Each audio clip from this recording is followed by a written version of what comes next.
Hello दोस्तों, start करते हैं। आज हम लोग का टॉपिक जो रहेगा, हिंदी का सबसे अच्छा टॉपिक है जो व्यास सम्मान। उसको हम लोग याद करेंगे ट्रिक के माध्यम से। जो हिंदी में सर्वश्रेष्ठ सम्मान होता है ज्ञानपीठ, उसके बाद जो सेकंड नंबर का पुरस्कार होता है व्यास सम्मान, जो हिंदी साहित्य में दिया जाता है। चलिए उसको हम लोग ट्रिक के माध्यम से याद करेंगे। यदि अभी तक चैनल को सब्सक्राइब नहीं किया तो सब्सक्राइब कर लीजिए, बेल आइकन को दबा लीजिए। ओके, आगे बढ़ते हैं। आज हम लोग का टॉपिक है व्यास सम्मान। व्यास सम्मान देखिए, व्यास सम्मान भारतीय साहित्य के लिए दिया जाने वाला, जो भारतीय साहित्य है उसमें दिया जाने वाला ज्ञानपीठ के बाद दूसरे नंबर का सबसे बड़ा सम्मान होता है। इस पुरस्कार का जो शुरुआत हुआ, ज्ञानपीठ मतलब व्यास सम्मान का, 1991 में जो के बिरला फाउंडेशन था वही प्रारंभ किया था 1991 में। इस पुरस्कार में जो होता है ना, 4 लाख रुपए नगद प्रदान किया जाता है, 4 लाख रुपए कैश दिया जाता है, और 10 वर्षों के भीतर जो प्रकाशित हिंदी की कोई भी साहित्यिक कृति होती है, ये पुरस्कार के पात्र हो सकती है। जो 10 वर्ष के भीतर कोई भी साहित्य की कृति होती है, साहित्यिक कृति, इस पुरस्कार के पात्र होती है वो। चलिए आगे देखते हैं। ज्ञानपीठ पुरस्कार हम लोग पिछले वीडियो में पढ़े थे, इस वीडियो में हम लोग व्यास सम्मान को ट्रिक के माध्यम से याद करेंगे। चलिए देखते हैं। पहला जो रामविलास शर्मा थे, उनको पहला जो व्यास सम्मान मिला था रामविलास शर्मा को। अब ट्रिक के माध्यम से हम लोग याद करेंगे। कैसे याद करें? जैसे 1991 से मानिए शुरू हुआ तो सबसे पहले रामविलास शर्मा को मिला। तो देखिए यहाँ पर कौन सी रचना के लिए मिला? भारत के प्राचीन भाषा, परिवार और हिंदी के लिए। तो इसको याद करने के लिए देखिए, कितनी भाषा हो, नहीं कहते हैं कितनी भाषा है राम, मतलब कितनी भाषा है राम, कितनी बड़ी भाषा है, मतलब भाषा परिवार इतना बड़ा नहीं लिखा है। तो इस तरह याद करेंगे, कितनी भाषा है राम जी, हे राम जाने दो, कितनी भाषा है राम जाने दो। तो इससे हम याद कर सकते हैं कि भारत के प्राचीन भाषा और परिवार और हिंदी के बारे में हम लोग याद कर सकते हैं। रामविलास शर्मा जो थे, ये रचनाकार थे 1991 में। दूसरे नंबर के थे नीला चांद रचना है डॉक्टर शिव प्रसाद सिंह की 1992 में। 1992 में डॉक्टर शिव प्रसाद सिंह जो थे, नीला चांद लिखे थे, उनके लिए इनको मिला था। तो इसको ट्रिक के माध्यम से देखिए याद करते हैं। नीला चांद, सी को नीलकंठ, सी को क्या कहा जाता है? नीलकंठ कहा जाता है। सी को क्या कहा जाता है? नीलकंठ कहा जाता है। तो नीलकंठ मतलब नीला हो गया, और सी को कहा जाता है नीलकंठ कहा जाता है। तो नीला से रिलेट करके हम लोग याद कर सकते हैं कि सी को नीलकंठ कहा जाता है, मतलब नीला चांद शिव प्रसाद सिंह के। अब तीसरा देखते हैं। मैं वक्त के सामने हूँ, गिरिराज कुमार माथुर, 1993 में। मैं वक्त के सामने हूँ। कोई वक्त के सामने रुक सकता है? नहीं रुक सकता है, गिर जाएगा। वक्त के मतलब समय के सामने कोई नहीं रुक, वक्त के सामने कोई रुक नहीं, गिर जाएगा। तो इस तरह याद करिए, समय के सामने कोई रुक नहीं सकता, गिर जाएगा। समय के सामने कोई रुक नहीं सकता, गिर जाएगा। ठीक। अब देखिए चौथे नंबर का जो मिला था, सपना अभी भी धर्मवीर भारती। तो देखिए भारतीयों का अभी भी सपना है कि इंडिया जो है वर्ल्ड कप लाती। तो भारतीयों का मतलब धर्मवीर भारती है, यहाँ से भारतीय पकड़ेंगे। भारतीयों का अभी भी सपना है कि इंडिया वर्ल्ड कप लाई होती, अभी भी सपना है। तो इससे हम लोग धर्मवीर भारती याद कर सकते हैं। 1994। आगे देखिए, आत्मजयी जो है रचना है कुंवर नारायण थे, उनकी रचना है, 1995 में लिखे थे। उनके लिए इनको मिला था व्यास सम्मान, आत्मजयी के लिए।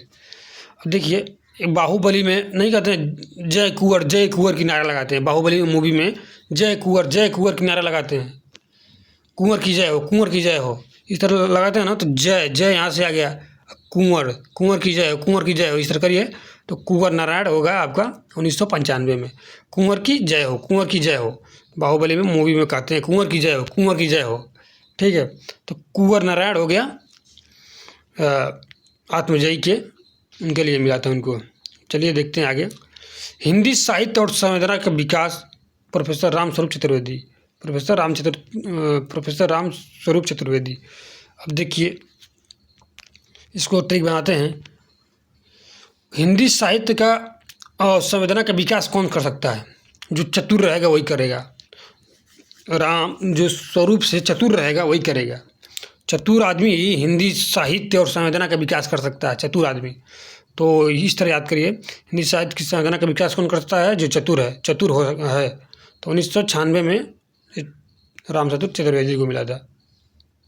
अब अगला है उत्तर कबीर। उत्तर कबीर की रचना है केदारनाथ सिंह की, 1997 में। उत्तर कबीर जो केदारनाथ धाम है, कहाँ है? उत्तराखंड में है। तो उत्तर कबीर इसी से याद कर ले। केदारनाथ धाम कहाँ है? उत्तराखंड में। केदारनाथ धाम उत्तराखंड में है। केदारनाथ धाम कहाँ है? उत्तराखंड में, उत्तर में है।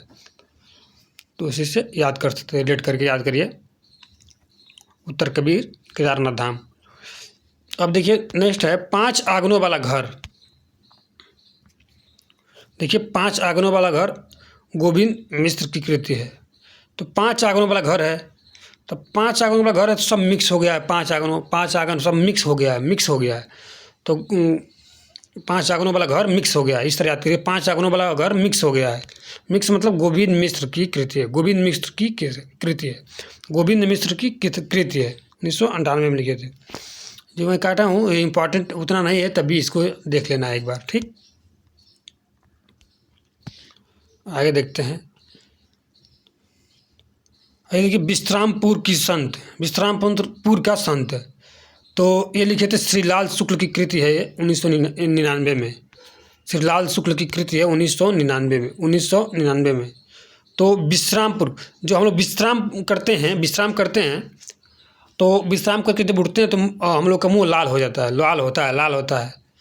तो इससे याद कर सकते हैं, विश्रामपुर का संत श्रीलाल शुक्ल की कृति है, ठीक। आगे देखते हैं, ये इम्पॉर्टेंट है ये वाला। पहला गिरमिटिया, गिरिराज कुमार का उपन्यास है, पहला गिरमिटिया। इसको चलिए याद करते हैं। जो लोग गिरगिट की तरह अपना रंग बदलते हैं वो राज करते हैं, इस तरह याद करिए। जो लोग गिरगिट की तरह अपना रंग बदलते हैं वो राज करते हैं। जो लोग गिरगिट की तरह अपना रंग बदलते हैं वो राज करते हैं। 2,000 रुपये शुरू में बांटेंगे, उसके बाद गिरगिट की तरह अपना रंग बदल लेंगे। जिस तरह नेता होते हैं तो गिरगिट की तरह अपना रंग बदल देंगे, तो बाद में राज करेंगे। तो गिरिराज 2,000 का नोट बांटते हैं सब, और उसके बाद गिरगिट की तरह अपना रंग बदल कर राज करते हैं तब। तो इससे रिलेट करके याद कर लेंगे। आगे देखते हैं। आलोचना का पक्ष, रमेश चंद्र शाह, ये भी इम्पॉर्टेंट है। आलोचना का पक्ष, रमेश चंद्र शाह, 2001। आलोचना तो सहनी पड़ेगी। अब आलोचना कोई कर रहा है तो सहनी पड़ेगी। सहनी से शाह हो जाएगा। आलोचना से आलोचना का पक्ष, जो आलोचना कर रहा है कोई तो आपको सहनी पड़ेगी। आलोचना का पक्ष का हो जाएगा रमेश चंद्र शाह। पृथ्वी का कृष्ण पक्ष, कैलाश वाजपेयी की कृति है। पृथ्वी का कृष्ण पक्ष कैलाश वाजपेयी की कृति है, 2002 में। तो पृथ्वी कहाँ पर है? पृथ्वी जो है वो कैलाश पर्वत जो कहाँ है? पृथ्वी पर। कैलाश पर्वत कहाँ है? पृथ्वी पर है। इस तरह याद करिए रिलेट करके। कैलाश पर्वत कहाँ है? पृथ्वी पर। कैलाश पर्वत कहाँ है? पृथ्वी पर है। इससे याद करिए 2002 में इनको मिला था। आवा जो है, आवा चित्रा मुद्गल, आवा इसको याद कर लीजिएगा उसी तरह। आवा इम्पॉर्टेंट है, वेरी इंपॉर्टेंट। आवा चित्रा मुग्दल, आवा इनको ट्रिक मत बनाइए, इसी तरह याद करिए। जो इम्पॉर्टेंट है एकदम इम्पॉर्टेंट, मोस्ट इम्पॉर्टेंट। आवा है चित्रा मुग्दल का उपन्यास, 2003 में। और देखिए कठगुलाब है मृदुला गर्ग का उपन्यास है। कठगुलाब किसका है? मृदुला गर्ग का उपन्यास है। तो गुलाब पैदा मृदा में होगा। तो गुलाब पैदा होता है मृदा में होता है। गुलाब किस में पैदा होता है? मृदा में। गुलाब किस में पैदा होता है? मृदा में। मृदा में पैदा होता है गुलाब। तो मृदुला गर्ग का उपन्यास है कठगुलाब। कठगुलाब किसका है? मृदुला गर्ग का। अब आगे देखते हैं। गुलाब पैदा होता है मृदा में, इससे याद करिए मृदुला गर्ग। कथा सरित सागर का चंद्रकांता का उपन्यास है। पहले हम लोग बचपन में शुरू में कथा सुनते थे, चंदा की कथा सुनते थे। चंदा की कथा मतलब चंद्रकांता का उपन्यास। कथा मतलब कथा सुनते थे, मतलब कथा सरित सागर। आगे देखते हैं। कविता का अर्थात जो परमानंद श्रीवास्तव। कविता का अर्थात परमानंद श्रीवास्तव 2006। कविता का अर्थात है परमानंद श्रीवास्तव का 2006। इसको ट्रिक बनाएंगे। जो कविता होती है उसका जो अर्थ पता चल जाता है, परम अर्थ पता चल जाता है कि उसका अर्थ क्या है, परम अर्थ पता चल जाए तो आनंद ही आनंद हो जाता है हम लोग को। तो उसी से हम लोग रिलेट करके याद कर लेंगे। कविता का अर्थ, कविता का अर्थात मतलब परमानंद, मतलब परम आनंद ही आनंद प्राप्त होता है। तो मतलब कविता का अर्थात कौन लिखा है? परमानंद श्रीवास्तव। ठीक, चलिए आगे देखते हैं। समय सरगम कृष्णा सोबती। समय सरगम कृष्णा सोबती, कि समय सरगम कृष्णा सोबती। ये कह रहे हैं समय पर सारे गम ठीक हो जाए तो सो जाओ। सो जाने से समय पर सारे गम ठीक हो जाते हैं। इस तरह भी याद कर सकते हैं। कृष्णा सोबती, कृष्णा सोबती, कृष्णा सोती है तो समय पर उसके सारे गम ठीक हो जाते हैं। इस तरह भी याद कर सकते हैं। कृष्णा जब सोती है, कृष्णा जब सोता है चाहे सोती है तो उसके समय पर, तो उस समय पर सारे गम खत्म हो जाते हैं। कृष्णा सोबती समय सरगम, मतलब कृष्णा जब सोते हैं तो उसके उसी समय उसका सारा गम खत्म हो जाता है। वो 2007 में इस कृति के लिए उन्हें व्यास सम्मान मिला 2007 में। अब चलिए आगे देखते हैं। यह एक कहानी है भी मनु भंडारी की कृति है। मनु भंडारी की कृति है। एक कहानी है भी, कहानी मन से सुनना है। मतलब मनु भंडारी मतलब कहानी जो है ना मन से सुनना है। 2008 में कहानी जो है मन से सुनना है 2008 में। मनु भंडारी क्या है? एक कहानी ये भी मनु भंडारी सुना रही हैं तो मन से सुनना है। मनु भंडारी मतलब देखिए, एक कहानी सुना रही है मनु भंडारी, एक कहानी जो सुना रही है मनु भंडारी, मन से सुनना है। मन से मनु भंडारी, एक कहानी मनु भंडारी सुना रही हैं। तो ये एक कहानी हो गया मनु भंडारी का 2008 में। इन्हीं हथियारों से अमरकांत की कृति है, 2009 में मिला था। अब देखिए मेरे आपके हाथ में हथियार आ जाए, जैसे कि किसी के हाथ में जब हथियार आ जाता है तो शांत नहीं बैठता है। वो अपने आप को अमर होना चाहता है, अमर रहना चाहता है, सबको मार कर अपने आप अमर होना चाहता है। तो इन्हीं हथियारों से अमरकांत, हथियार आने से लोग अमर होना चाहते हैं कि हमारे अंडर में हथियार आ गया है, हम अमर हो गए। ठीक है, आगे देखते हैं।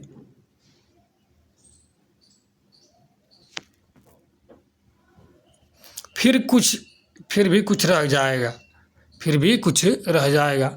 तो विश्वनाथ प्रसाद तिवारी, देखिए इसको ट्रिक बनाया है, 2010 में इनको मिला था। इंपॉर्टेंट है ये भी।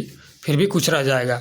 देखिए तैयारी कितनी भी कर लो, विश्वनाथ, तैयारी भी कितनी भी कर लो, विश्वास नहीं होता है फिर भी कुछ रह जाता है। तो इसी से याद कर जाएंगे। तैयारी आप कितनी भी कर ले, विश्वास नहीं होता है फिर भी कुछ रह जाता है। तो यही विश्वनाथ प्रसाद तिवारी और फिर भी कुछ रह जाए इनकी कृति के लिए इनको मिला था। आम के पत्ते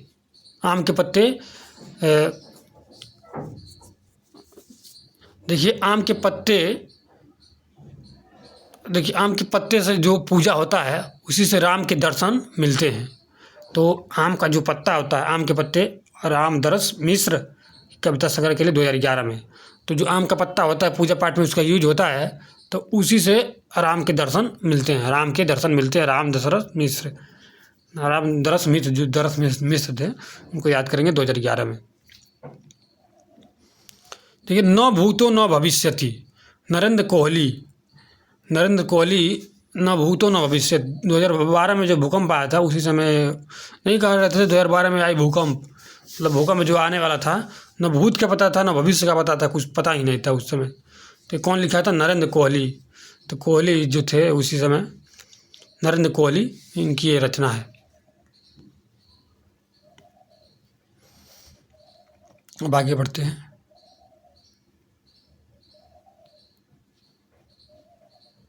देखिए व्योमकेश दरवेश हैं करके एक रचनाकार हैं, रचना है उनकी, व्योमकेश दरवेश। विश्वनाथ त्रिपाठी की संस्मरण है, इसे याद नहीं करना है, इसे काट देखिए, इसको काट दिया हूँ, उतना याद नहीं करना, देख लीजिए बस उसी तरह। अब आगे देखते हैं प्रेमचंद की कहानियाँ। जो प्रेमचंद की कहानियाँ हैं, कमल किशोर। प्रेम की जो कहानी होती है, प्रेम किशोर जो किशोर अवस्था में रहते हैं, वो अपनी प्रेम का प्रस्ताव कमल देकर, कमल का फूल देकर करते हैं। एक तरह इस तरह कर सकते हैं, प्रेम का प्रस्ताव जो करते हैं कमल का फूल देकर, जो किशोरावस्था में होते हैं। कमल किशोर हो गया, कमल किशोर हो गया। प्रेम किशोर जो प्रेम में होते हैं किशोर, वो कमल देकर अपना प्रस्ताव रखते हैं। इस तरह के प्रेम की कहानियाँ कमल किशोर की है, कमल किशोर की है 2014 में इनको। आगे देखते हैं क्षमा, सुनीता जैन की है। सुननी पड़ेगी क्षमा, मांगेंगे जैसे कि आप किसी से क्षमा मांगेंगे, किसी से कोई गलती हुआ है क्षमा मांगेंगे तो सुननी पड़ती है, कुछ ना कुछ सुननी पड़ती है ना। तो सुनीता जैन जो हो जाएगी, सुननी पड़ेगी क्षमा। आप किसी से क्षमा मांगेंगे तो सुननी पड़ेगी, ठीक है, सुनीता जैन।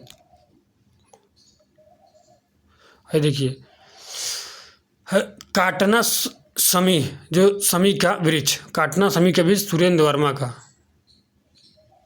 तो इसको याद करने के लिए सुरेंद्र वर्मा, सुंदर वृक्ष क्यों काट रहे हो, सुंदर वृक्ष क्यों काट रहे हो, ठीक।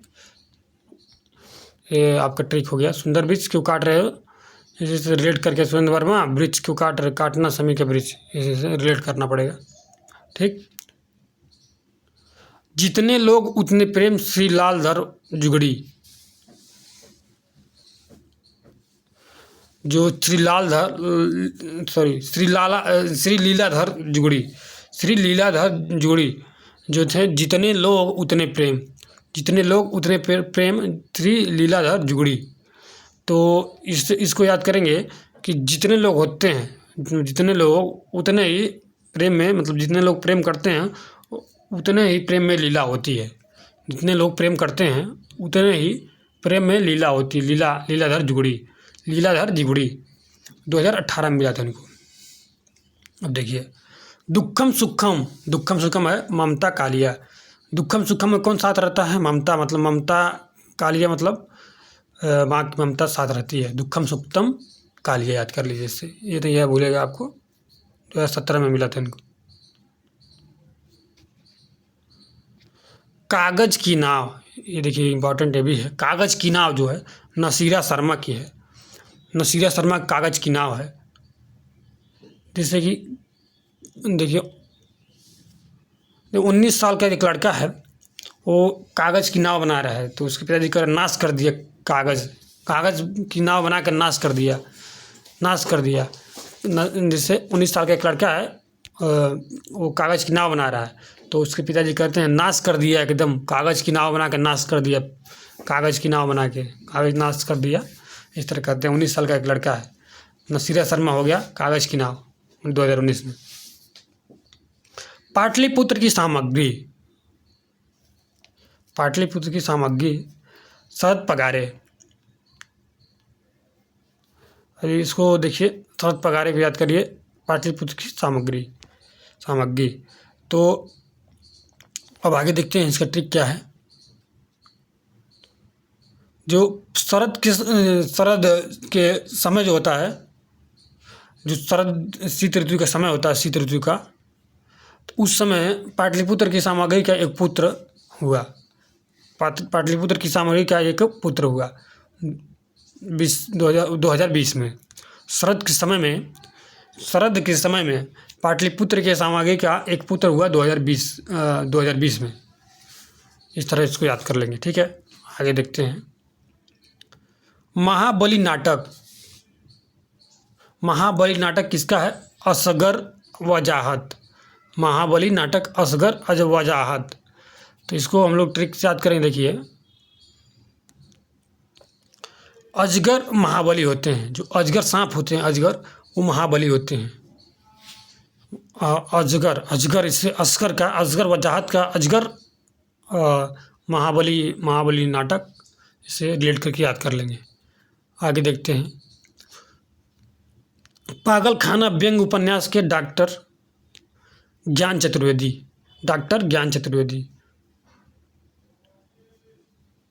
जैसे कि एक ट्रिक बनाया गया। देखिए ज्ञान होने पर चतुर बनना है, पागल खाना नहीं जाना है। मतलब ज्ञान हो जाए आपके अंदर तो चतुर बनना है, पागल खाना नहीं जाना है। पागल खाना व्यंग उपन्यास का। तो ज्ञान चतुर्वेदी, ज्ञान होने पर चतुर बनना है, पागल खाना नहीं जाना है। ठीक, तो ज्ञान चतुर्वेदी इसे याद कर लेंगे, ज्ञान चतुर्वेदी। अब देखिए लास्ट जो है, यादें यादें और यादें, ये संस्मरण है, यादें और यादें यादें, पुष्पा भारती का। तो इसको रिलेट करके याद करेंगे। एक पुष्पा नाम की लड़की है, अभी भी उसकी यादें यादें और यादें आ रही हैं। एक पुष्पा भारती नाम की लड़की है, उसकी अभी भी यादें और यादें और यादें आ रही हैं। और 2023 में इनको मिला था व्यास सम्मान। तो व्यास सम्मान टिक के माध्यम से इसे देख सकते हैं बार बार। इससे बाहर आपको व्यास सम्मान से कोई भी क्वेश्चन नहीं आएगा। अभी चैनल को सब्सक्राइब नहीं किया, सब्सक्राइब कर लीजिए, बेल आइकन को दबा लीजिए। ओके, बाय बाय, मिलते हैं नेक्स्ट वीडियो में।